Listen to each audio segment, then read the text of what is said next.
Next अभी हम लोग ले रहे हैं इलेक्ट्रोमैग्नेटिक इंडक्शन।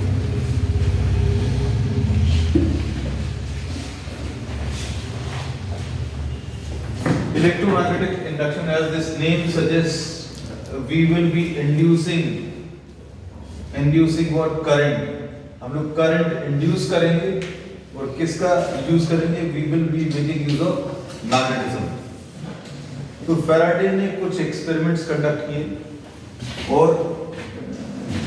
वो एक्सपेरिमेंट्स जो कंडक्ट किए वो इसी बेसिस पर कंडक्ट किए कि इलेक्ट्रिसिटी से मैग्नेटिज्म जनरेट की जा सकती है। That we studied in the previous chapter.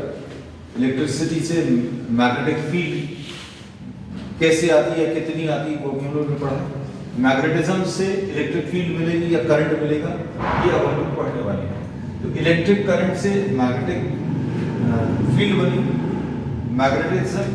Magnetism से इलेक्ट्रिक करंट मिलेगा, ये सोचकर कुछ एक्सपेरिमेंट्स किए and the series of experiments is known as Faraday's experiments. और एक्सपेरिमेंट्स कैसे हैं? सबसे पहला एक्सपेरिमेंट ही perform with the help of a magnet and a coil. एक कॉइल ले ली and this coil is connected to a galvanometer. Coil को आपने गैल्वेनोमीटर से कनेक्ट किया और एक मैग्नेट ले ली and if the magnet is placed at rest, ये मैग्नेट अगर रेस्ट पर रखी हुई है, बहुत देर भी रखी हुई है, तो no deflection was seen in the galvanometer. Galvanometer हम लोग बोलते हैं एक ऐसा डिवाइस है जो डिफ्लेक्शन देगा। कब देगा? जब करंट पास होगा इस सर्किट में, तो मैग्नेटिज्म से इलेक्ट्रिसिटी जनरेट होगी, ये सोचकर ये मैग्नेट यहां पर रख दी। रखने पर कुछ नहीं हुआ। ऑब्जर्वेशन जो उसके थे कि अगर मैग्नेट को अगर कॉइल की तरफ चलाएंगे तो एक डिफ्लेक्शन मिलेगा। Whenever this magnet is moved towards the coil, a momentary deflection is seen in the galvanometer, and this deflection will exist only for the duration for which the magnet is moved towards the coil. Magnet को जितनी देर के लिए आपने coil की तरफ चलाया, सिर्फ उतनी देर के लिए हम लोग बोलते हैं इसमें एक डिफ्लेक्शन आएगा। और जैसे ही मैग्नेट को रोक देंगे, डिफ्लेक्शन भी बंद हो जाएगा और ये जो डिफ्लेक्शन मिलेगा ये ऐसा कुछ मिलेगा। The direction of current will be this and this will be indicated by the deflection in the galvanometer. Now second observation, अगला जो observation था, if the same coil is used, now the north pole is moved away from the coil. North pole को coil से दूर अगर लेकर जाएंगे तब भी इसमें एक डिफ्लेक्शन आएगा। Now the deflection will be opposite to the deflection which was obtained in the case when north pole was moved towards the coil. North pole को पास में लाने पर जैसा डिफ्लेक्शन आया था, उसका ऑपोजिट डिफ्लेक्शन कब मिलेगा? जब नॉर्थ पोल को आप दूर लेकर जा रहे हैं। फिर तीसरा ऑब्जर्वेशन,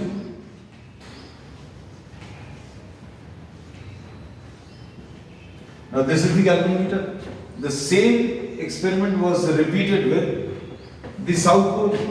साउथ पोल को अगर पास में लेकर आएंगे तो भी एक डिफ्लेक्शन मिलेगा in the galvanometer. Now this deflection will be opposite to the deflection which was obtained when north pole was moved towards the coil. north pole को पास में लाने पर जैसा डिफ्लेक्शन आया, उसका जस्ट ऑपोजिट डिफ्लेक्शन यहाँ पर मिलेगा। ऑपोजिट डिफ्लेक्शन मिलेगा मतलब ऐसा कुछ आएगा।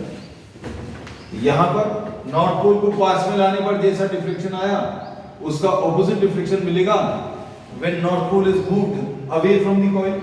नॉर्थ पोल को दूर ले जाएंगे तो इसमें करंट का ऐसा कुछ डायरेक्शन आएगा।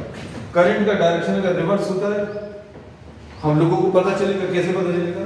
the direction of deflection in the galvanometer also reverses, वो भी रिवर्स हो जाएगा। now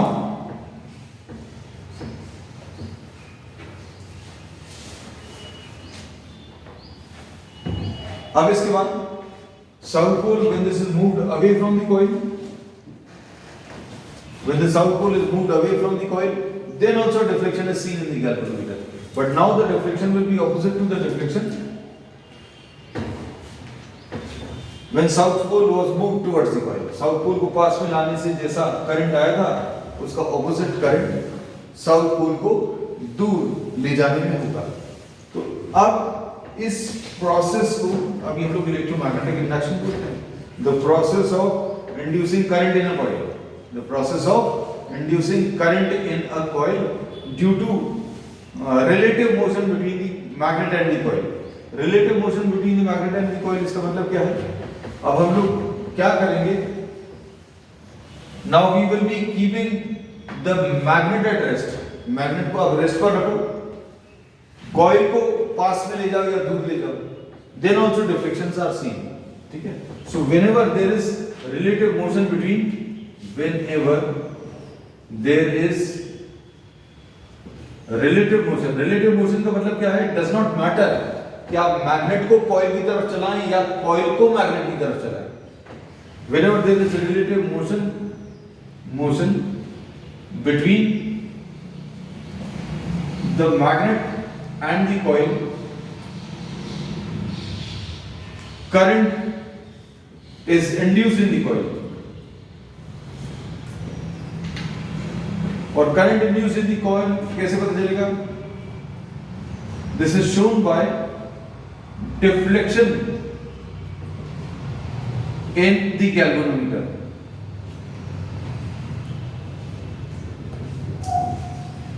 So whenever there is a relative motion between the magnet and the coil, a deflection is seen in the galvanometer or a current is induced, and this process is termed as electromagnetic induction. इस process को हम लोग electromagnetic induction बोलते हैं, और इस current को अभी हम लोग क्या इंड्यूस करंट बोलते हैं। This system is induce current. और जो ईएमएफ ये जनरेट कर रहा है उसको हम लोग क्या इंड्यूस्ड ईएमएफ बोलते हैं। ठीक, और इसमें अच्छे से सुनना, if both magnet and the coil are either at rest or moving in the same direction with same velocity, दोनों कॉइल और मैग्नेट को या तो रेस्ट पर रख लो तो कोई डिफ्लेक्शन नहीं आएगा, या दोनों को चला दो, एक ही डायरेक्शन में चला दो, मतलब ये भी लेफ्ट की तरफ जा रहा है, ये भी लेफ्ट की तरफ जा रहा है, coil is also moving towards left, this is also moving towards left, then also a deflection is seen in the then no deflection is seen in the galvanometer. दोनों अगर सेम वेलोसिटी से same direction में अगर move कर रहे हैं, then there is no relative motion between the magnet and the coil. So this will be a condition which will be similar to the condition at rest. तो इसमें कोई deflection नहीं आएगा। तो इसमें अभी हमने वर्ड यूज किया है रिलेटिव मोशन होना चाहिए, मतलब दोनों के बीच का सेपरेशन या तो इंक्रीज हो या फिर डिक्रीज हो। फिर एक और ऑब्जर्वेशन भी था कि faster the motion,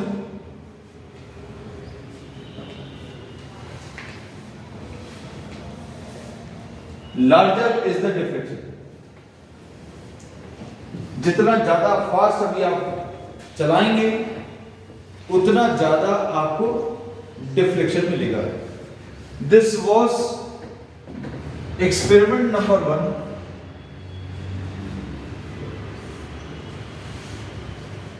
one of the series of experiments performed by Faraday. अब since we are doing the revision, तो अभी हम लोगों को इसमें रीजन भी पता होना चाहिए, रीजन भी बता देते हैं, और साथ में अभी हम लोग डायरेक्शन भी डिस्कस कर ले रहे हैं, which is the Lenz law। तो फैराडे ने इसका जो रीजन दिया था क्या कि इंड्यूस ईएमएफ का कारण क्या है, what is the reason of this induce EMF, ये तो बता दिया था क्या कि whenever there is a relative motion between the magnet and the coil a current is induced in the coil. अब रीजन उसने बोला कि whenever there is change in flux, जब भी किसी कॉइल से एसोसिएटेड फ्लक्स की वैल्यू अगर चेंज होगी तो क्या होगा, एक इंड्यूस्ड ईएमएफ आएगा। This will be discussing in detail in the next topic. और डायरेक्शन ऑफ इंड्यूस्ड ईएमएफ कैसा रहता है, वो लेंज लॉ से मिलता है। वो क्या बोलता है कि direction of the induced EMF will be such that कैसा रहेगा, इट अपोजेस द कॉज, वो उस कॉज को ही अपोज करेगा जिसके कारण इसको जनरेट किया है। तो कॉज क्या है? नॉर्थ पोल का पास में आना। नॉर्थ पोल पास में आएगा, इसमें करंट जनरेट होगा। करंट जनरेट होगा तो ये कॉइल मैग्नेटाइज होगी। कैसी मैग्नेटाइज होगी? ऐसी मैग्नेटाइज होगी कि ये कॉज को अपोज करेगी। कॉज क्या? नॉर्थ पोल का पास में आना। तो ये नॉर्थ पोल को पास में नहीं आने देगी। नॉर्थ पोल को पास में नहीं आने देने के लिए this end will become what? A north pole. ये एंड नॉर्थ पोल बन जाएगा और ये एन लिखने का ये तरीका भी आप फॉलो करना। This will give you what? The direction of current. ये करंट का डायरेक्शन दे देगा। नॉर्थ पोल अगर दूर जा रहा है तो क्या होगा? इसमें करंट आएगा। करंट कैसा आएगा? करंट ऐसा आएगा, the direction of current will be such that this will get magnetize. कैसा मैग्नेटाइज होगा? कि ये नॉर्थ पोल को दूर नहीं जाने देगा। नॉर्थ पोल को दूर नहीं जाने देने के लिए this end will become what? A south pole. ये भी अभी हमने साथ में डिस्कस किया, एक बार और बता देंगे जब ये टॉपिक आएगा। साउथ पोल अगर पास में आ रहा तो क्या होगा? साउथ पोल पास में आने पर इसमें करंट इंड्यूस होगा। कैसा करंट इंड्यूस होगा? कि मैग्नेटाइज होगा। कैसा मैग्नेटाइज होगा? साउथ पोल को पास में नहीं आने देगा। साउथ पोल को पास में नहीं आने देने के लिए this end will become a south pole. फिर इसके बाद इसमें देखो, साउथ पोल अगर दूर जा रहा है this end will become north pole. अब नेक्स्ट एक्सपेरिमेंट, एक्सपेरिमेंट नंबर 2। अब एक्सपेरिमेंट नंबर 2 में the magnet is now replaced by a current carrying coil. Experiment number 2 में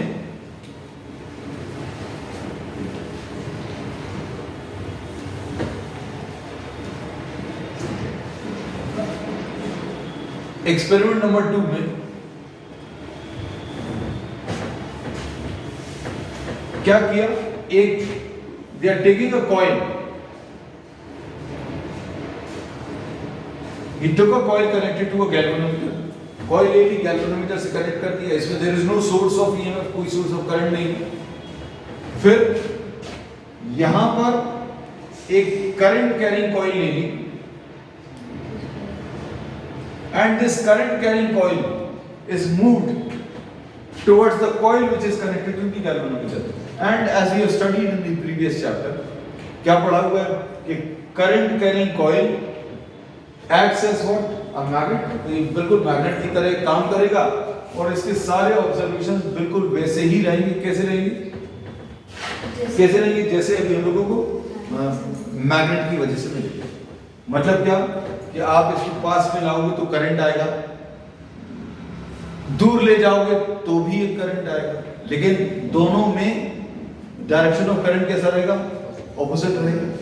when this current carrying coil is moved towards this coil or this current carrying coil is moved away from this coil, the direction of induced current in both the cases will be in opposite direction।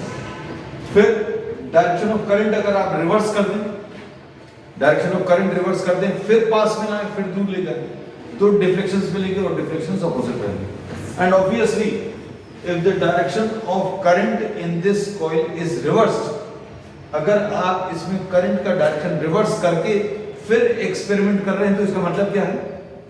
आपने जो magnet ली थी, magnet की polarity reverse कर दी थी। मतलब पहले north pole को पास में ला रहे थे, फिर क्या किया?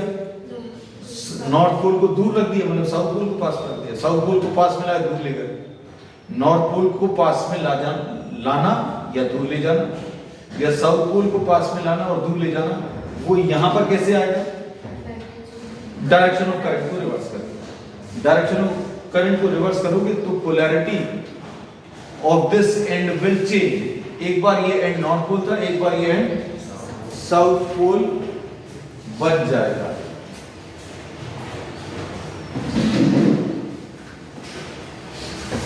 अब ये एक्सपेरिमेंट नंबर 2 था। फिर उसके बाद एक्सपेरिमेंट नंबर 3 में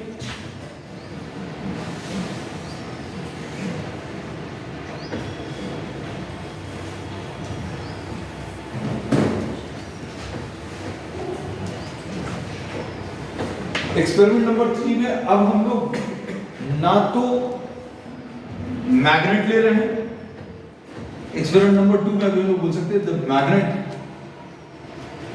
is replaced by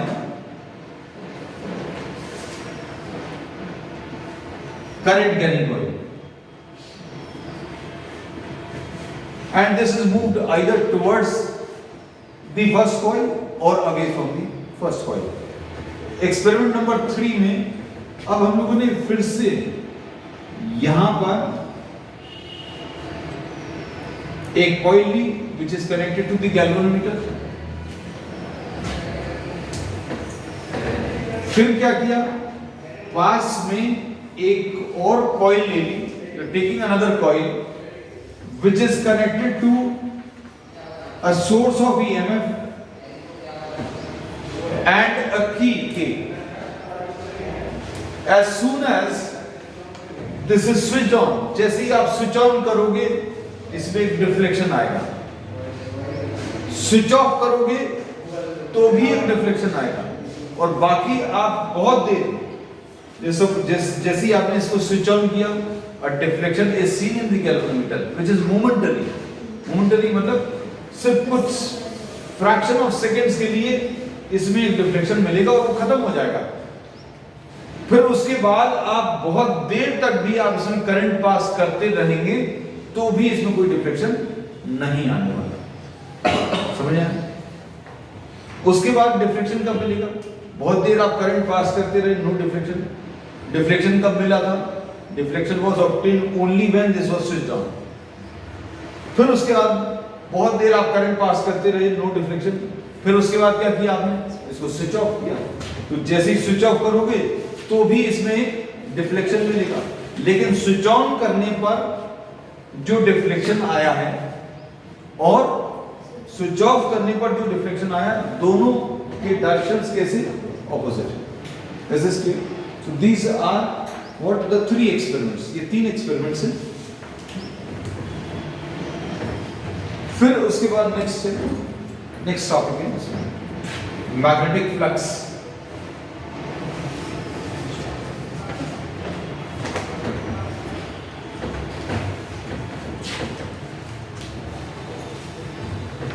Flux associated, magnetic flux associated with any plane surface.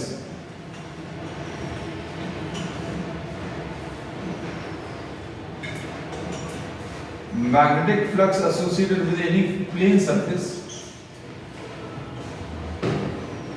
will be given by phi b is equal to b into a into cos theta, b into a into cos theta। इसमें theta क्या है, theta is the angle between b and a, angle between b and a, और area का जो direction है, direction of area is given by the direction of outward drawn normal to the surface। आपने surface के ऊपर perpendicular draw किया, that will give you the direction of area। and if you are having an irregular shaped object, अगर कोई irregular shaped object अगर है, suppose this is any irregular shaped object, and if you have to find out the flux associated with this surface, तो आपको क्या करना पड़ेगा, इस पूरे दिए हुए सरफेस को डिवाइड करना है into very small parts. You have to divide this surface into very small parts. क्यों छोटे पार्ट्स कर रहे हैं? Each small part can be considered as a plane. Each small part can be considered as plane। आपने उसको plane मान लिया। Suppose we are taking one plane surface, इसका एरिया ds है, एरिया का ये डायरेक्शन है, ये मैग्नेटिक फील्ड है और ये क्या है, थीटा है। तो फ्लक्स कैसे मिलेगा? This will be equal to B dot ds, ऐसा लिख सकते हैं, and total flux associated with the given solid surface will be found by adding all d phi b, जितने भी d phi b हैं सबको ऐड कर दो, ये आपको टोटल फ्लक्स दे देगा। So this will be equal to b dot ds।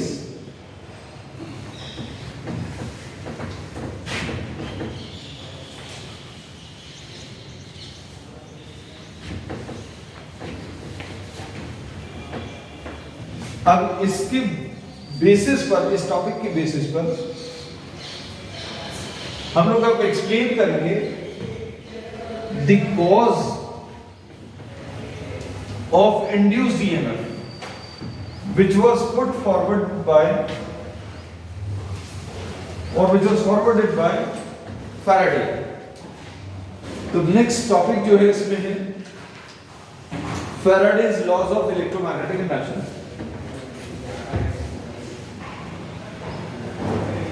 Faraday's laws of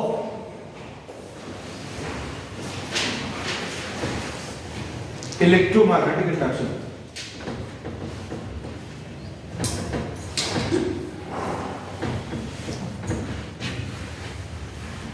Faraday's laws of electromagnetic induction में क्या बोला है कि सबसे पहली चीज, the cause of induced EMF is the change in flux। सबसे पहली चीज कि whenever there is a change in flux associated with any coil, किसी भी coil से associated अगर flux की value change होगी तो क्या होगा उसमें EMF आएगा।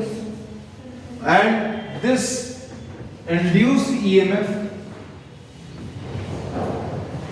is given by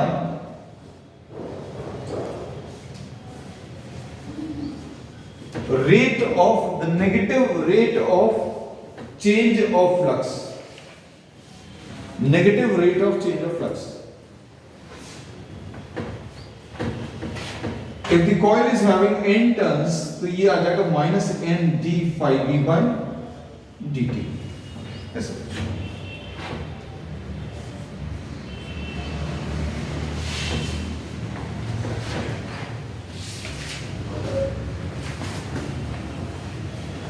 अब इसमें ये कैसे अप्लाई होता है? Suppose you are having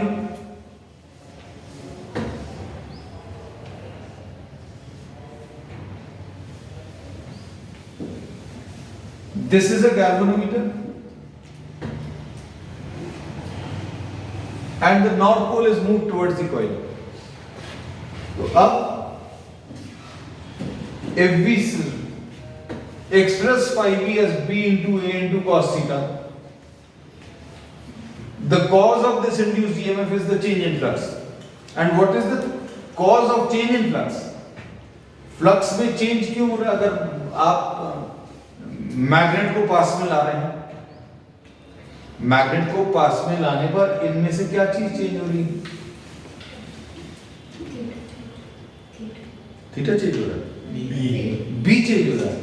The separation between the magnet and the coil is reducing। So we say that what is happening?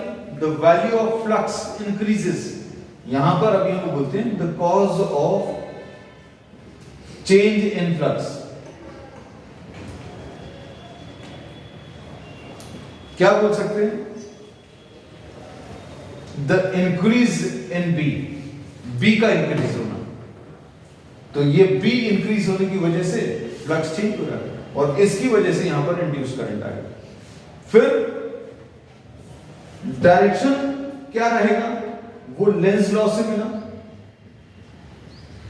And Lenz law gives what? The direction of induced EMF. This gives the direction of induced EMF और induced EMF को आप small ई से represent करते हैं and direction of induced EMF is such that direction of E is such that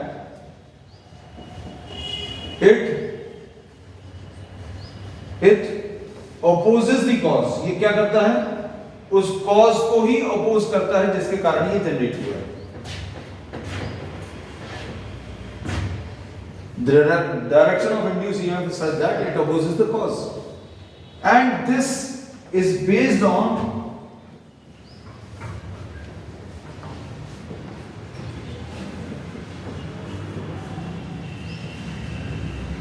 conservation of energy. This is based on conservation of what? Energy. अब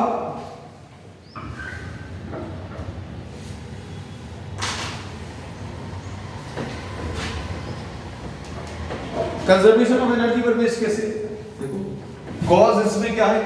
north pole का पास में आना. नॉर्थ पोल को पास में लाएंगे तो क्या होगा? मैग्नेटिक फील्ड इंक्रीज होगी, मतलब क्या होगा? फ्लक्स इंक्रीज होगा, मतलब इसमें एक इंड्यूस्ड ईएमएफ आएगा, मतलब क्या होगा? इसमें करंट आएगा. करंट आएगा मतलब ये मैग्नेटाइज होगा. कैसा मैग्नेटाइज होगा? कैसा मैग्नेटाइज होगा? It will oppose the cause. Cause is north pole का पास में आना. तो ये नॉर्थ पोल को पास नहीं आने देगा, और नॉर्थ पोल को पास नहीं आने देने के लिए this end will become a north pole. ये एंड इसका नॉर्थ पोल बन जाएगा. और नॉर्थ पोल, अगर ये नॉर्थ आपने ऐसा लिखा है, this will be the direction of induced. अब इसके बाद की स्टेज देखो, आप इसको पास में लाए. पास में लाने पर क्या क्या हुआ? पूरा प्रोसेस बताओ. When north pole is moved towards the coil, क्या क्या हुआ? मैग्नेटिक फील्ड इंक्रीज हुई, मतलब क्या हुआ? फ्लक्स इंक्रीज हुआ, मतलब फ्लक्स चेंज हुआ, मतलब क्या हुआ? करंट आया. करंट आया मतलब मैग्नेटाइज हुआ. कैसा मैग्नेटाइज हुआ? It will not let the north pole come near to it. But this end itself will become a north pole.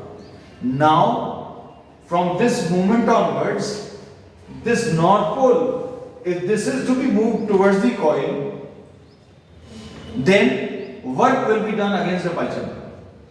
ये एंड नॉर्थ पोल बन गया. अब नॉर्थ पोल को पास में लाने के लिए क्या करना पड़ेगा? हमें वर्क करना पड़ेगा. And the work which is done against this repulsion will get converted into electrical energy. So this is based on conservation of energy.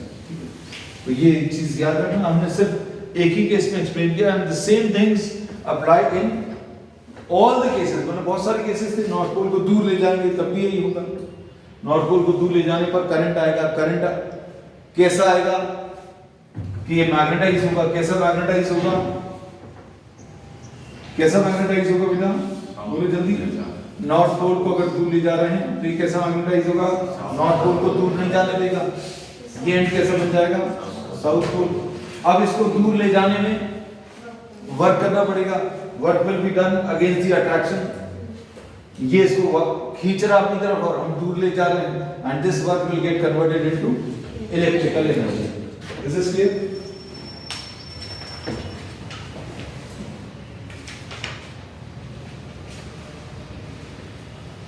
Next, इसके बाद next topic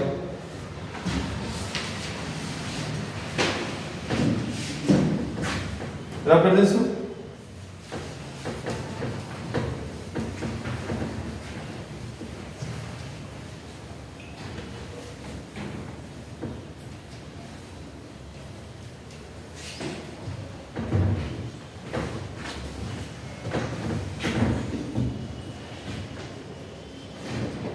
motional EMF.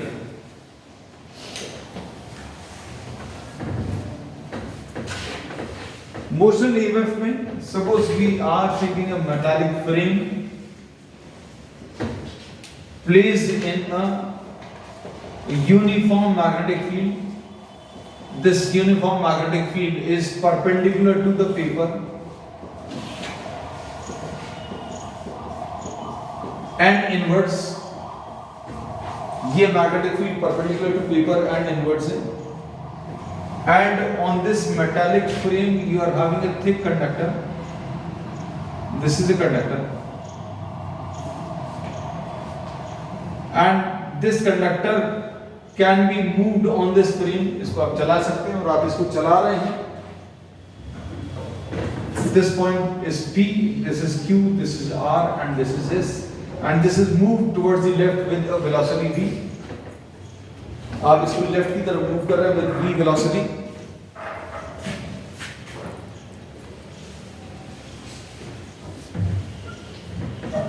The distance, this distance is changing, this distance is x.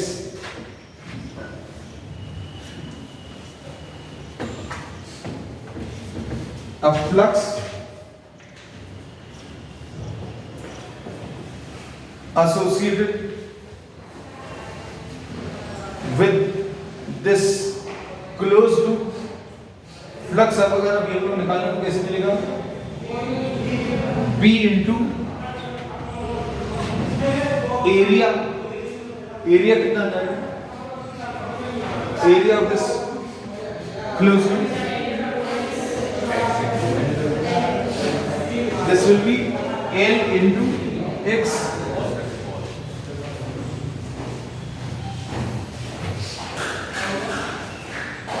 Area will be L into X. This is L into X, this is area. Theta, what is theta? Theta 0, क्योंकि area का direction और magnetic field का direction same है, तो B into A into cos 0. So this is the flux, and the induced EMF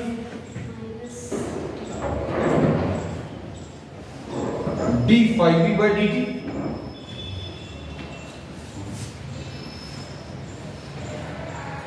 of phi b कितना है? B into L into X.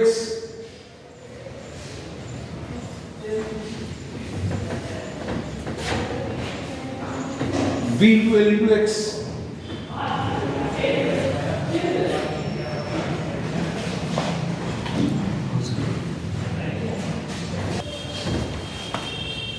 So flux is B into L into X.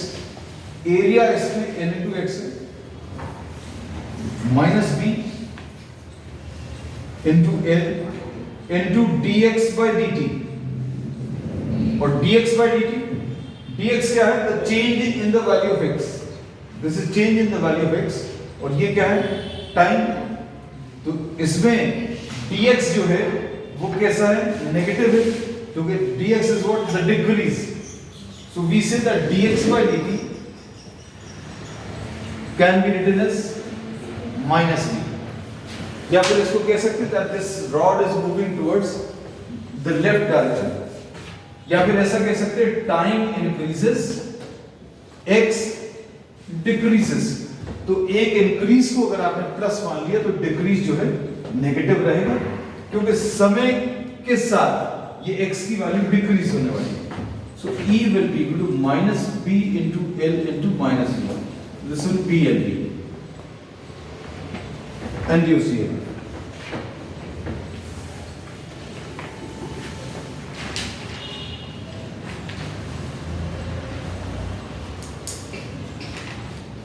अब दूसरा, अब इसमें direction कैसा रहेगा? Direction of the induced EMF, direction of the induced EMF will be such that it will oppose the cause. अब इसमें cause क्या है? कॉज बहुत सारे तरीके से बता सकते हैं. कॉज बहुत सारे तरीके से बता सकते हैं. रॉड का लेफ्ट की तरफ मूव करना एक कॉज ये है. दूसरा कॉज क्या बोल सकते हैं कि एरिया का कम होना, या फिर एक और तरीके से क्या बोल सकते हैं कि फ्लक्स का कम होना. So the cause is decrease in flux. Flux decrease हो रहा. फ्लक्स क्यों डिक्रीज हो रहा? क्योंकि इसमें एरिया डिक्रीज हो रहा है. एरिया डिक्रीज हो रहा है. अब जो इंड्यूस्ड ईएमएफ आएगा वो क्या करेगा? It will oppose the cause. Cause क्या है? फ्लक्स का कम होना. तो ये फ्लक्स को कम नहीं होने देगा. फ्लक्स को कम नहीं होने देगा, मतलब फ्लक्स को बढ़ाने की कोशिश करेगा। फ्लक्स को बढ़ाने के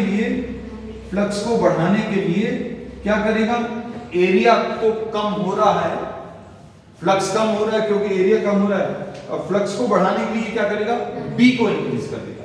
मतलब ये जो एलिमेंट्स हैं इनके कारण जो मैग्नेटिक फील्ड आएगी वो इस मैग्नेटिक फील्ड को इंक्रीज करेगी, और इस मैग्नेटिक फील्ड को इंक्रीज करने का तरीका direction of induced current, this will give you the direction of magnetic field. तो इसमें डायरेक्शन ऑफ इंड्यूस्ड करंट ऐसा कुछ आने वाला है। सॉरी, ये गलत बात कर दी, this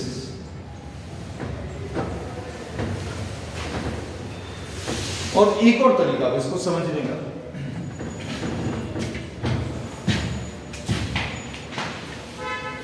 we are redrawing this diagram, थोड़ा सा छोटा करके क्योंकि यहां पर जगह कम है।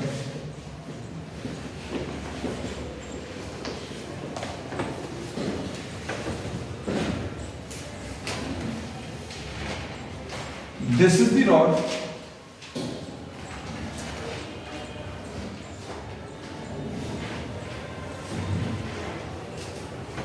This rod is moving towards the left side.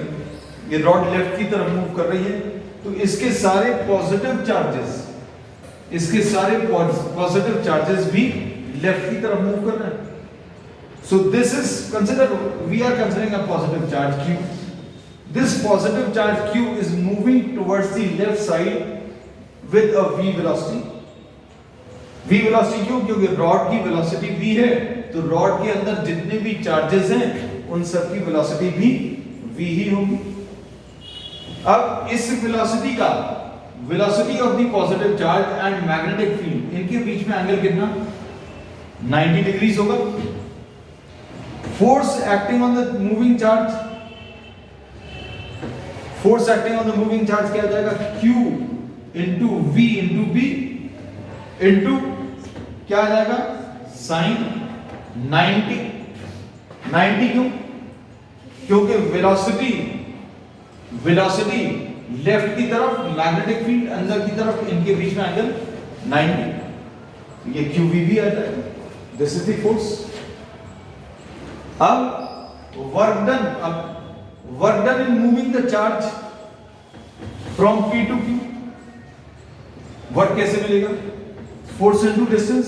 अब इसमें फोर्स का डायरेक्शन भी मालूम होना चाहिए। फोर्स का डायरेक्शन तो कैसा है, डायरेक्शन ऑफ द फोर्स,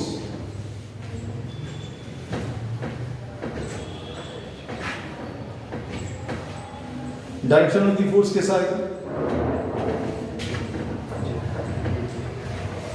इसके अगर डायरेक्शन निकालना तो आपको वेक्टर फॉर्म याद रहना चाहिए, ऐसा कुछ होता है, fingers pointing in the direction of first vector, the curve pointing in the direction of the second vector, the direction of the thumb, this will be the direction of force. So work done by this force on the charge, force into the distance P से Q तक, ये distance कितना है, L है, तो ये आ जाएगा Q into V into P sin 90 into L, ऐसा कुछ आ जाएगा। और EMF क्या होता है, work done in moving the charge divided by the charge which you are moving, ये कितना आ जाएगा, Q से अगर आप डिवाइड करो तो ये P into V into L। This is the formula for induced EMF। कोई डाउट तो नहीं इसमें?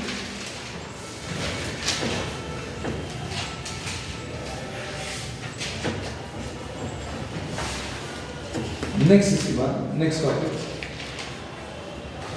इसको ऐसा भी समझ सकते हैं, कभी हमें पूरा डायरेक्शंस निकालने के बहुत सारे तरीके।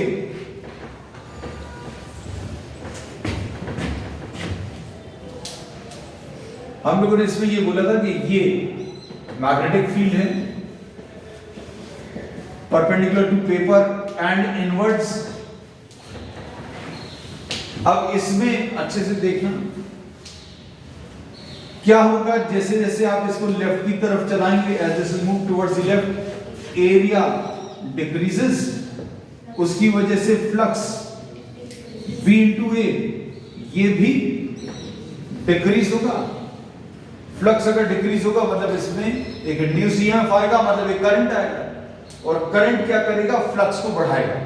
फ्लक्स को बढ़ाने के लिए क्या करेगा, मैग्नेटिक फील्ड को इंक्रीज करेगा, और मैग्नेटिक फील्ड को अगर इंक्रीज करेगा मतलब करंट इसमें ऐसा कुछ आने वाला है। अब इसको अच्छे से समझना। Now this is a current carrying conductor placed in a magnetic field. ये क्या है, एक करंट कैरिंग कंडक्टर है जो मैग्नेटिक फील्ड में रखा हुआ है। तो इसके ऊपर एक फोर्स आएगा, और फोर्स की वैल्यू कितनी आ जाएगी, I into L into B into sine 90। Obviously length और मैग्नेटिक फील्ड, लेंथ ऐसा कुछ है करंट के डायरेक्शन में, this is length, this is the length, और मैग्नेटिक फील्ड इनके बीच में एंगल कितना, 90 डिग्रीज। अब इस फोर्स का डायरेक्शन बताओ, what will be the direction of this force, right side आएगा। इसमें देखो, fingers pointing in the direction of current, curl of the fingers in the direction of magnetic field, this will give you the direction of force. अब ये force है, मतलब इस current carrying conductor के ऊपर फोर्स राइट की तरफ है। अब हमको इसको अंदर की तरफ चलाना है तो क्या करना पड़ेगा, वर्क करना पड़ेगा। तो एक्चुअल में करंट किसकी वजह से आया था, motion of the conductor towards left side. अब ये फोर्स क्या कर रहा है, इसके मोशन को अपोज कर रहा है, और अब हमें बाहर की तरफ अगर चलाना है, सॉरी अंदर की तरफ अगर चलाना है, वर्क करना पड़ेगा, and this work will get converted into electrical energy. चलो अब नेक्स्ट इसमें देख लें, next topic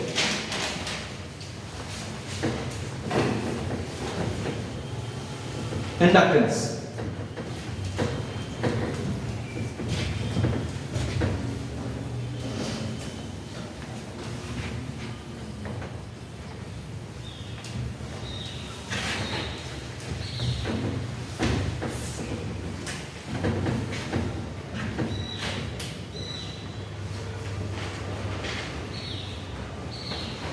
Next topic is inductance.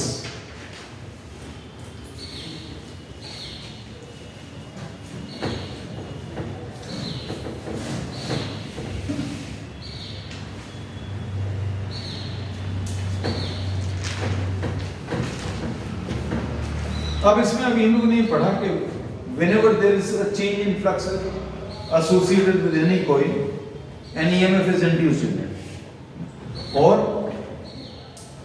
whenever there is a change in flux, this causes what, an induced EMF. change in flux की वजह से क्या आ जाएगा, एक EMF आ जाएगा. Suppose phi is the flux linked with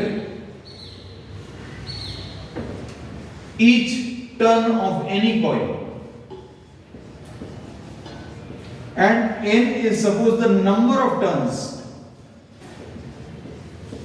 in the coil.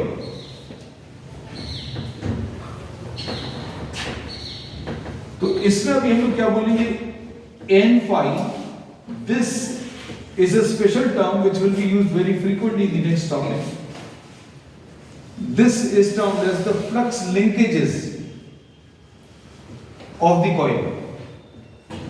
The flux linkages of any coil is found to be proportional to I.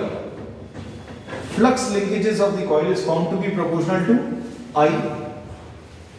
बता सकते हैं क्यों proportional क्यों है, कोई बताएगा? Why is this phi proportional to I?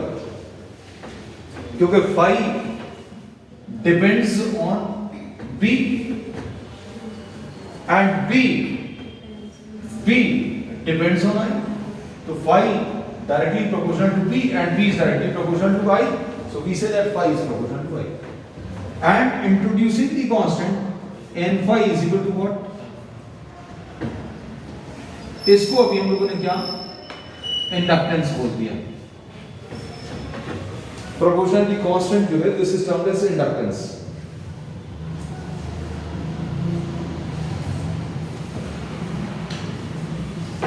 और inductance जो है this will depend on the geometry of the coil or the coils involved. Inductance जो है वो डिपेंड करेगा किसके ऊपर? ज्योमेट्री ऑफ द कॉइल और the coils which are involved. एक कॉइल भी हो सकती है, दो कॉइल्स भी हो सकती है. And this will also depend on the material of the core. आप कोर में कौन सा मटेरियल कॉइल्स में ले रहे हैं उसके ऊपर भी डिपेंड करेगा. ये अभी हम लोग वेबर्स में मेजर करते हैं. Therefore, inductance will be measured in Webers per ampere. The unit will be in Webers per ampere, and this Weber per ampere is also termed as Henry.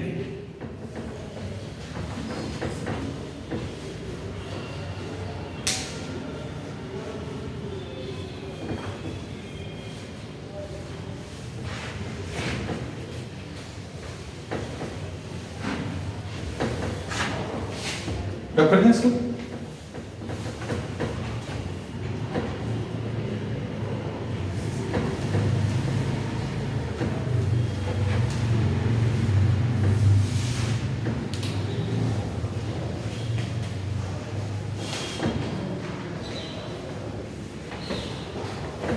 Mutual induction.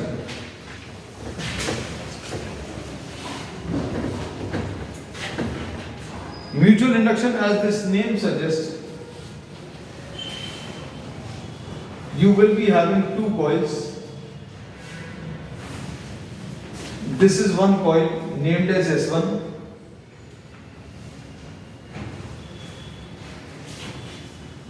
and this is a larger coil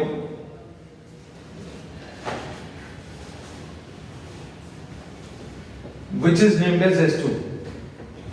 ये दो coils हैं S1 and S2. The radius of the smaller coil is R1. The radius of the larger coil is R2. R1 and R2 ये mark कर दी. The length of the two coils or length of the two solenoids in fact is L.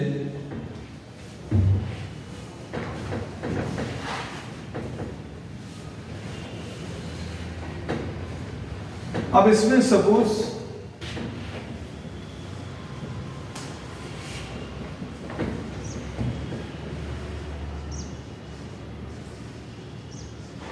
a current I2 is passed through S2. आपने अगर S2 में current pass किया तो S2 में आपने current pass किया, ये I2,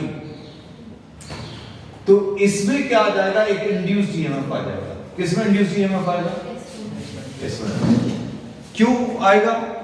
क्योंकि ये सेकंड वाली कॉइल में जो आपने करंट पास किया है वो एक मैग्नेटिक फील्ड जनरेट करेगा. Magnetic field generated by S2.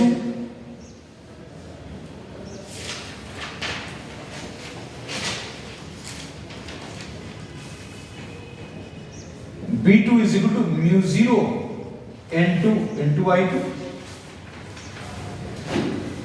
and this magnetic field, अच्छे सुनना, this magnetic field will get linked with the turns of S1.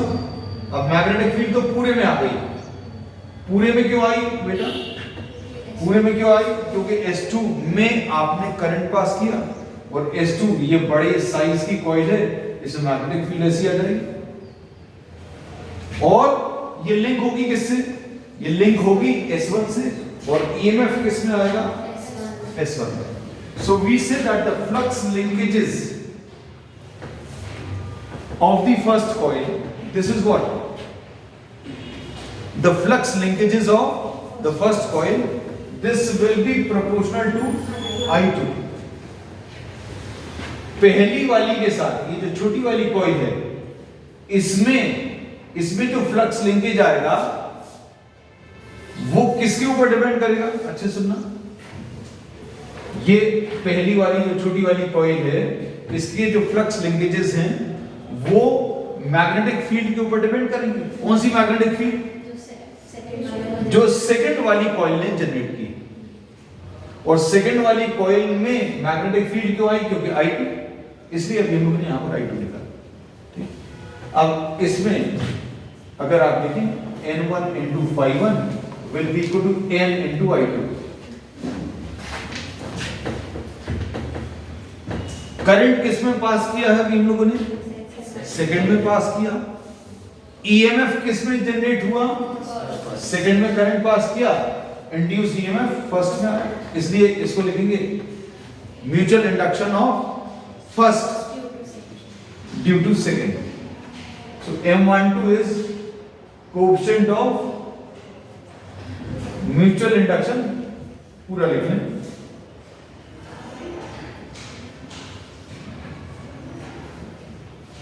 Of first due to second M12। अब इसको solve करो। N1 phi1 कैसे मिलेगा? N1 phi1 इसको कैसे लिखेंगे? This will be written as N1 into L। क्यों? क्योंकि N होता है capital N upon L।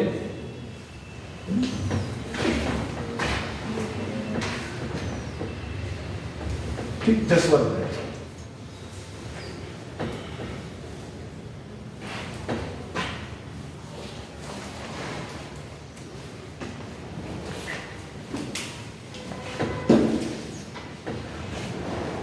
N1 into L। phi1 कैसे लिखेंगे? B2 magnetic field produce by the second, लेकिन लिंक किसके साथ हुई? फर्स्ट के साथ। तो यहां पर क्या आ जाएगा?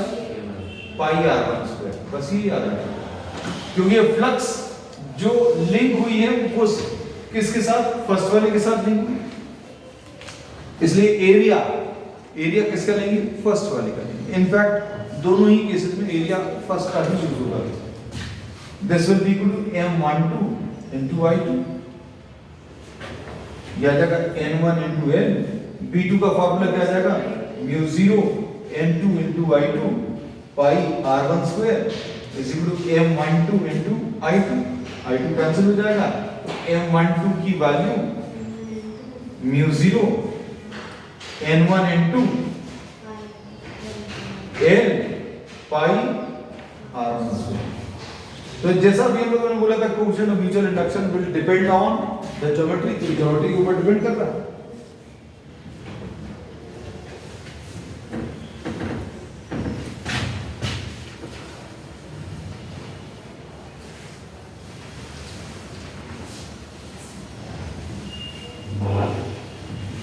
अब इसके बाद now suppose we are taking the same diagram. वैसे काम आपका इतने से चल जाएगा। ये S1 है। Now we are passing a current I1।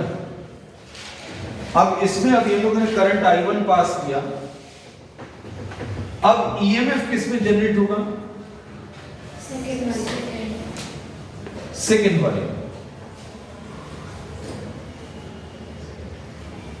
इसमें इंड्यूस EMF आएगा, इसमें करंट I1 पास किया।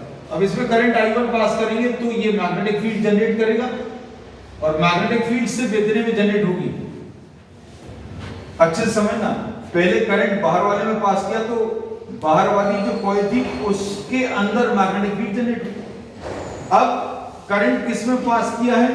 S1 में पास किया, तो मैग्नेटिक फील्ड S1 के एरिया के अंदर जनरेट हुई। अब करंट किस में पास किया? ये pass current in S1। Induced EMF किस में आया है? S2। अब क्या लिखेंगे इसमें?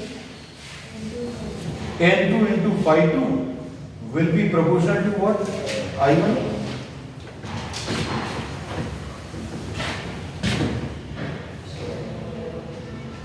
N2 into phi2 is equal to induced EMF किस में आया है?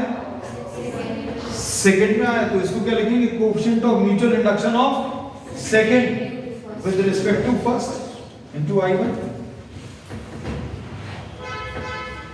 अब इसमें क्या लिखोगे, N2 into L, B2 आ जाएगा, सॉरी B1 आएगा, आई एम सॉरी, क्योंकि इसमें करंट फर्स्ट वाले में पास किया तो इसकी मैग्नेटिक फील्ड साथ में ही लिख लेंगे म्यू0 N1 I1 B1। अब ये मैग्नेटिक फील्ड किसके साथ लिंक हुई, सेकंड के साथ लिंक हुई, लेकिन सेकंड के पूरे एरिया के साथ लिंक नहीं हो पाई। ये अच्छे से देखना, ये मैग्नेटिक फील्ड सिर्फ इतने एरिया में आई, अब ये लिंक हुई सेकंड वाली कॉइल की, लेकिन सेकंड वाली कॉइल का कितना एरिया कवर करेगी, जितने में मैग्नेटिक फील्ड है, तो मैग्नेटिक फील्ड सिर्फ इतने में। तो अगर आप इसका फ्लक्स निकालोगे, इसका अगर आप फ्लक्स निकालोगे तो मैग्नेटिक फील्ड तो ये ले ली, एरिया क्या पूरा लोगे, पूरा नहीं लेंगे, क्योंकि यहां पर इस एरिया में, जहां पर इस वाले एरिया में B की वैल्यू कितनी है, 0 है, there is no magnetic field. तो एरिया आपको पूरा नहीं लेना है, आपको सिर्फ इतना एरिया लेना है। बड़े वाले कॉइल में सिर्फ इतने हिस्से में मैग्नेटिक फील्ड आएगी, तो हम लोग एरिया क्या ले लेंगे, पाई R1 square M21 into I1। तो ये याद रखना कि एरिया आपको दोनों केसेस में किसका, S1 का ही लेना। तो N2 into L, B1 की value म्यू0 N1 I1 into pi R1 square is equal to M21 into I1। So M21 will be equal to म्यू0 N1 into L pi R1 square। और इससे अभी हमें ये रिजल्ट मिलता है M12 is equal to M21, which is also termed as, क्या बोलते हैं इसको, रेसिप्रोसिटी थ्योरम, के coefficient of mutual induction it remains the same irrespective of the fact कि आप किस कॉइल में करंट पास कर रहे हैं।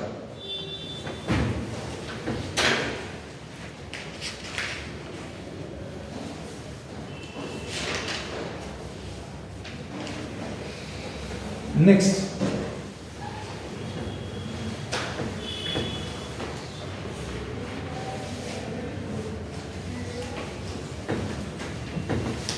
Next is self induction. Doctor ji,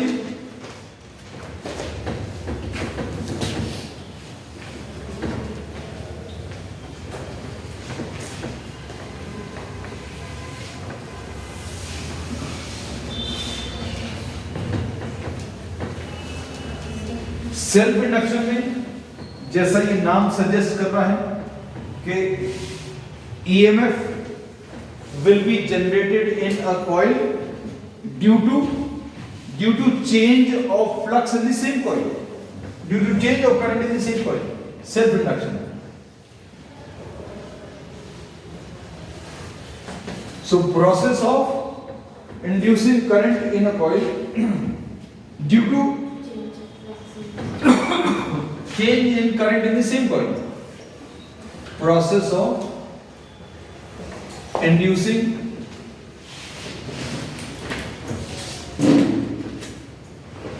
in a coil due to change of current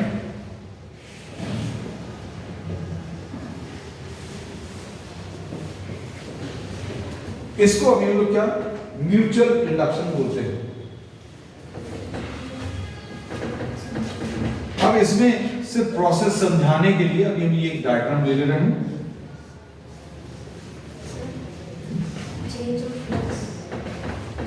change due to change of current in the same, तो flux का change यहां पर हम लोग किसकी वजह से लेंगे, उसी कॉइल में करंट चेंज। देखो basically cause is what, the change in flux, लेकिन इसी कॉइल में फ्लक्स चेंज का कारण क्या है, करंट का चेंज होना। इसलिए अभी हमने ज्यादा स्पेसिफिकली ये लिख लिया, ठीक है, समझना। Process of inducing current in a coil due to change of current in the same coil. You can write down this as flux also. This is flux, ये लिखते हैं ये लोग, लेकिन सेल्फ इंडक्शन में करंट है। अब इसमें जैसे ही इसको स्विच ऑन करेंगे, ध्यान से सुनना, स्विच ऑन करेंगे तो current in this circuit will tend to increase, current increase होगा 0 से I, और करंट इंक्रीज होने की वजह से मैग्नेटिक फील्ड भी इंक्रीज होगी, क्योंकि करंट इंक्रीज हो रहा तो मैग्नेटिक फील्ड भी इंक्रीज होगी, and this changing magnetic field will get linked with the turns of the same coil। ये चेंजिंग मैग्नेटिक फील्ड खुद के टर्न्स के साथ लिंक होगी, और मतलब इसमें फ्लक्स चेंज होगा, तो फ्लक्स चेंज हुआ मतलब क्या होगा, इसमें एक इंड्यूस करंट आएगा। इंड्यूस करंट कैसा आएगा, वो उस कॉज का अपोज करेगा, किस कॉज का, जिसके कारण ये जनरेट हुआ है। तो कॉज क्या है, करंट का बढ़ना, तो ये करंट को नहीं बढ़ने देगा, करंट को नहीं बढ़ने देगा, मतलब क्या है, ये ऑपोजिट डायरेक्शन में करंट जनरेट करेगा। Is this clear? और कुछ समय के बाद, थोड़ा समय लगेगा, और कुछ समय के बाद इसमें करंट जो है कांस्टेंट हो जाएगा। After some time what happens, current becomes constant, और करंट कांस्टेंट हो जाएगा मतलब मैग्नेटिक फील्ड कांस्टेंट हो जाएगी, मतलब क्या हो जाएगा, फ्लक्स कांस्टेंट हो जाएगा। फ्लक्स अगर कांस्टेंट हो जाएगा मतलब कोई ईएमएफ नहीं आएगा।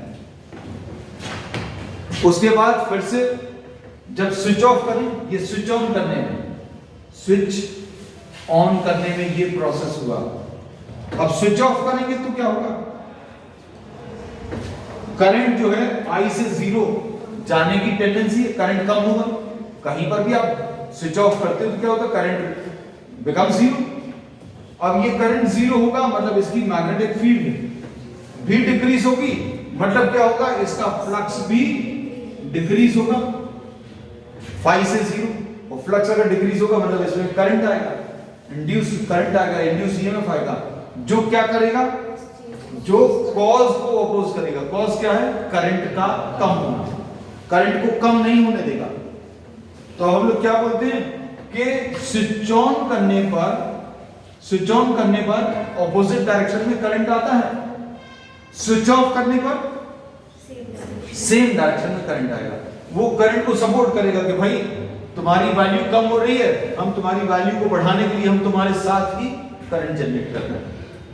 तो ये सेल्फ इंडक्शन क्या करता है, it opposes the rise and fall of current in the circuit. ये करंट के बढ़ने का भी अपोज करता है, करंट के कम होने का भी अपोज करता है।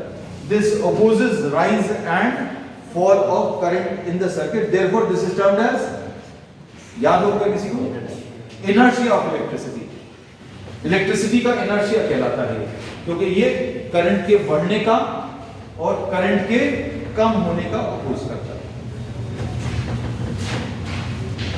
और इसमें ये कई बार इस टाइप के क्वेश्चंस आ जाते हैं कि आपने ये बल्ब लिया है,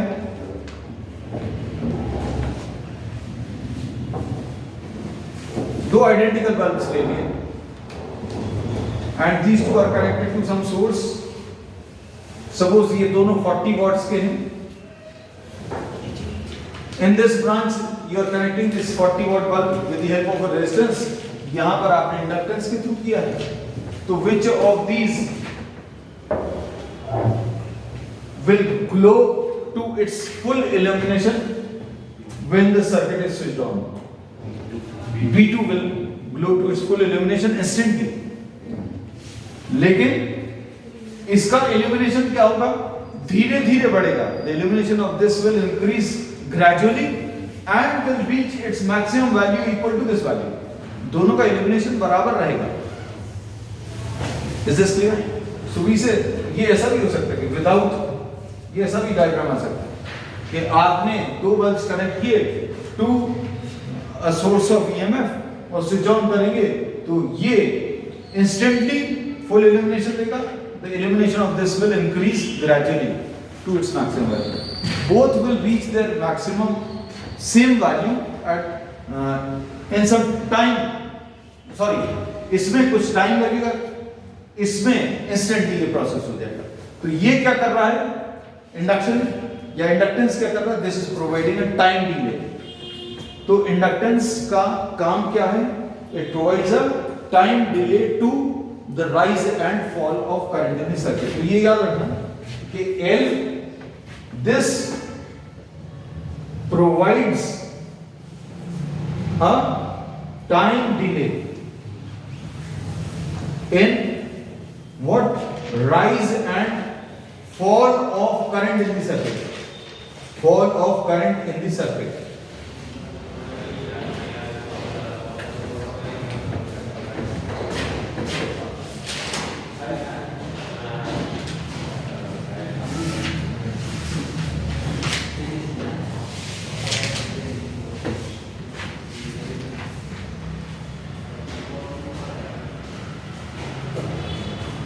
अब इसमें नेक्स्ट देखिए, self inductance of a solenoid.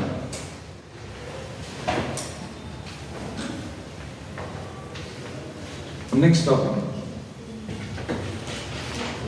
Self inductance of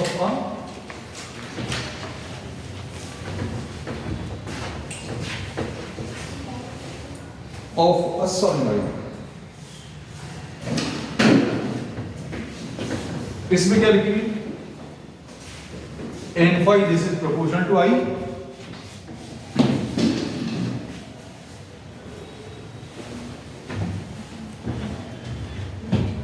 और n phi will be equal to what, Li। n को क्या लिखोगे, n into L, phi को क्या लिखोगे, b into A, b को क्या लिख दिया, v0 n I into क्या, pi r स्क्वायर। तो L की value mu 0 n square L into pi r square.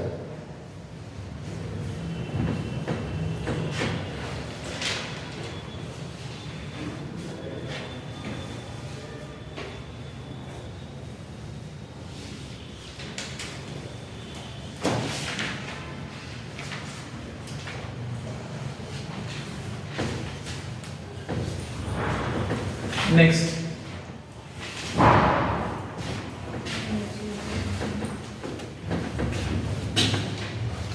magnetic energy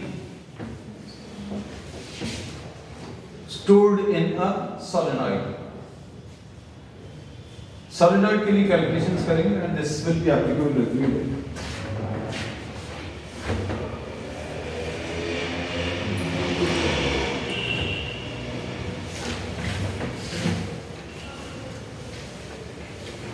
electrical energy का formula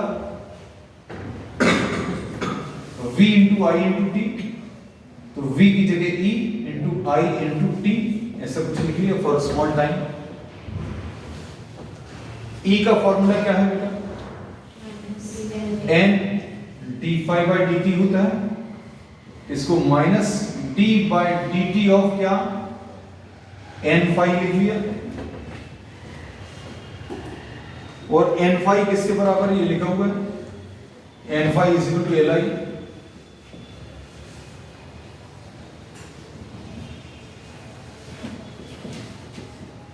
minus L d I by d t. E का ये फार्मूला है।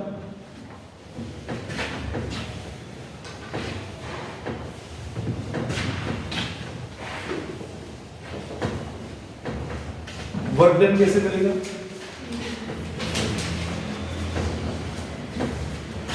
E L d I by d T into I into D T.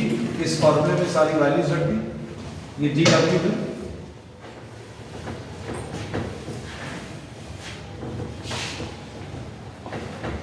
ये d t और d t cancel होगा, तो d W will be equal to L I d I and potential energy or the total energy will be equal to work done will be equal to integration of dw L I D I L I to the power 1 plus 1 upon 1 plus 1. So this will be half of L I square.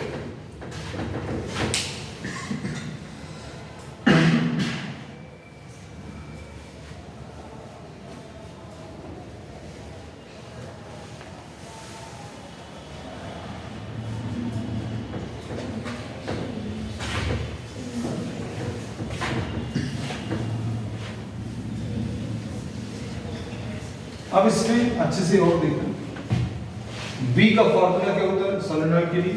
ये formula तो जैसे finalise, U की value half of Li square, ये ही होगा। अब देखना इसको और चेंज करना है, B is mu 0 n I, तो I की value B upon mu 0 n, ऐसा लिख रहे हैं। तो U का फॉर्मूला कितना आ जाएगा? हाफ। L का फॉर्मूला भी रखना है, ध्यान से देखना, हम लोग इसमें ये L का फॉर्मूला और ये I का फॉर्मूला दोनों रख रहे हैं। Mu 0 n square L into A, we are writing this as A into, ये किसकी वैल्यू रखी है? L की, और I B square upon n square, n square cancel होगा,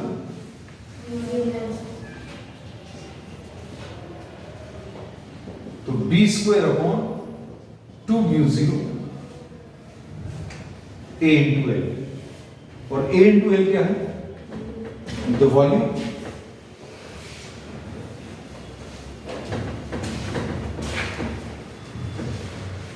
ऐसा ही कुछ formula half epsilon 0 E square, ये हम लोगों को इलेक्ट्रिकल एनर्जी में मिला था। हाफ वाला टर्म आया 1/2 है, एप्सिलॉन 0 देखो हाफ वाला टर्म आया, एप्सिलॉन 0 की जगह क्या आ गया?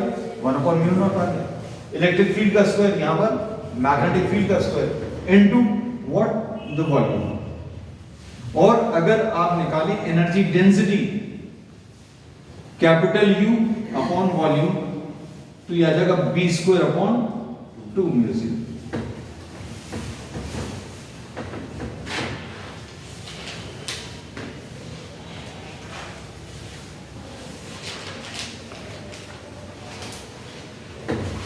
ठीक, नेक्स्ट अब इसके बाद हो गया,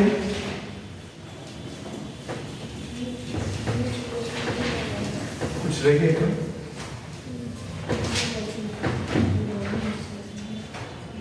कुछ रह गया क्या?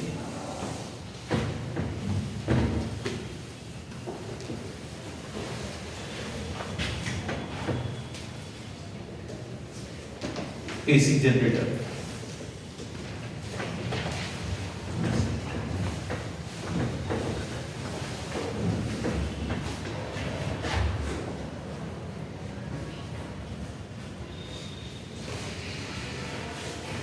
अब AC जनरेटर, अब ये लोग बोलते हैं जैसा ये नाम सजेस्ट कर रहा है, दिस इज जनरेटिंग समथिंग, क्या जनरेट कर रहा है? अल्टरनेटिंग करंट जनरेट कर रहा है। अब construction details, this you have studied in detail in 10th class. N and S are the two pole pieces of a magnet. Simplified diagram, there are बहुत simplified which can be used in the examination as well. And this consists of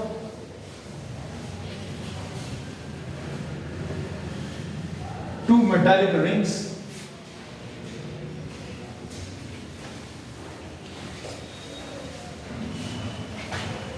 this is R1,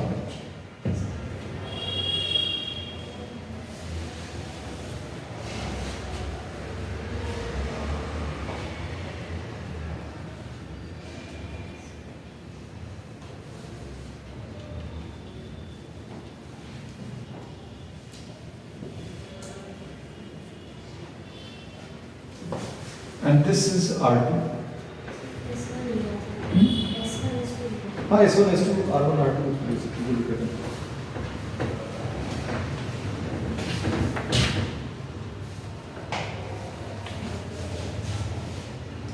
Connected to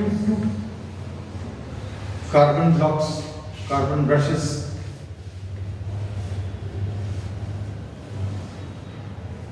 And this here you can obtain the output.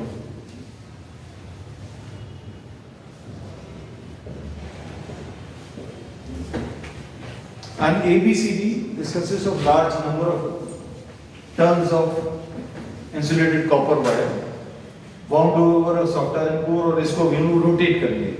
So this coil is rotated in a magnetic field. Principle में अगर अभी हम लोग देखें तो ये पूरे chapter में अभी हम लोगों ने यही पढ़ा है कि whenever there is a change in flux associated with any coil, an EMF is induced. तो B into A into cos theta. हम लोगों ने अभी तक क्या किया, या तो मैग्नेटिक फील्ड को चेंज किया या फिर एरिया को. AC जनरेटर में we are neither changing magnetic field, we are neither changing what the area. What we are changing is theta. हम लोग थीटा को चेंज कर रहे हैं. मतलब you are rotating a rectangular coil in a magnetic field. और rectangular coil को अगर मैग्नेटिक फील्ड में रोटेट करेंगे तो उसमें एक EMF जनरेट होगा. तो phi b की value b into a into cos theta है. और suppose the angular speed of rotation is omega. Omega कितना आ जाएगा? थीटा डिवाइडेड बाय टी, और theta will be equal to omega into T.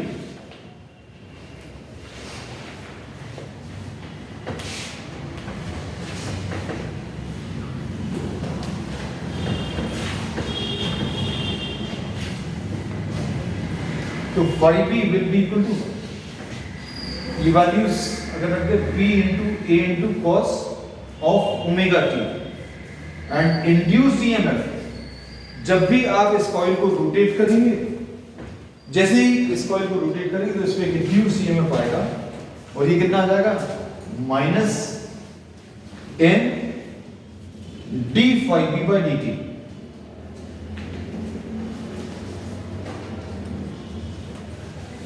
phi b की value कितनी है बेटा?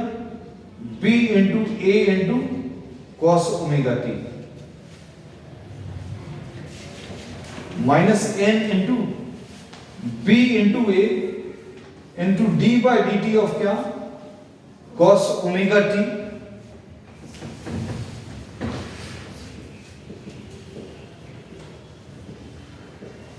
cos omega t का डिफरेंशिएशन कितना आ जाएगा? cos ओमेगा t का minus sine omega t into t के साथ जो नंबर है ये आ जाएगा. This will be N A omega sine omega t and this is written as E0 या EM, the maximum value.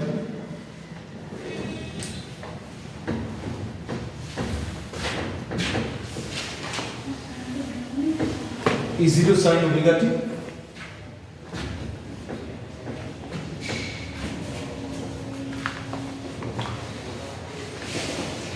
And this maximum value E0 is equal to P into N into A into omega. और omega इसमें कितना है? Theta upon T, या इसको अभी हम लोग क्या 2 पाई अपॉन कैपिटल T लिख सकते हैं. So this will convert into E is equal to E0 sin 2 pi upon capital T into small t. This is the induced EMF, the relation for induced EMF. ये रख करते हैं ये वाला part.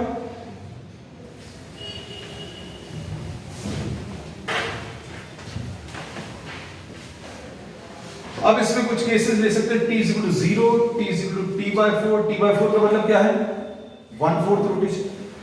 t is equal to t by 2, t is equal to 3t by 4, t is equal to capital T. और इसको अगर आप सॉल्व करेंगे e is equal to E0 sin 2 pi upon capital T into 0, ये 0 आ जाएगा. E0 sin 2 pi upon capital T into कितना है T/4, यानी E0 sin ऑफ ये T और T कैंसिल होगा तो π/2 आ जाएगा, और sin π/2 की वैल्यू 1 होती है तो ये E0 आएगा। और इसी टाइप से अगर आप सॉल्व करते जाएंगे, एक और सॉल्व करते हैं, sin 2 pi upon capital T into T/2, 2 cancel, E0 sin पाई, यानी ये 0 आएगा, इसमें ये माइनस E0 आएगा और इसमें ये फिर से 0। And if you plot the values, EMF को ऑन दी y एक्सिस और टाइम को on the x axis,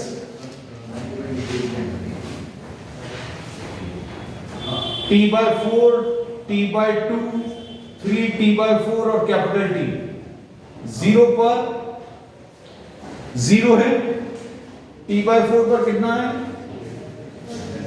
E0, T/2 पर कितना है 0, 3T/4 पर कितना है माइनस E0। ऐसा कुछ इसका ग्राफ आएगा।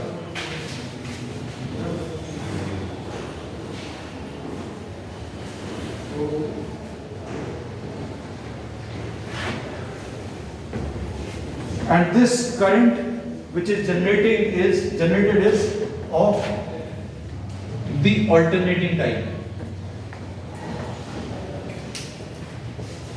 और जितनी फ्रीक्वेंसी से आप इसको रोटेट करेंगे उतनी ही फ्रीक्वेंसी का इसमें करंट जनरेट होगा। So this very nearly finishes the chapter and we'll continue with the numericals.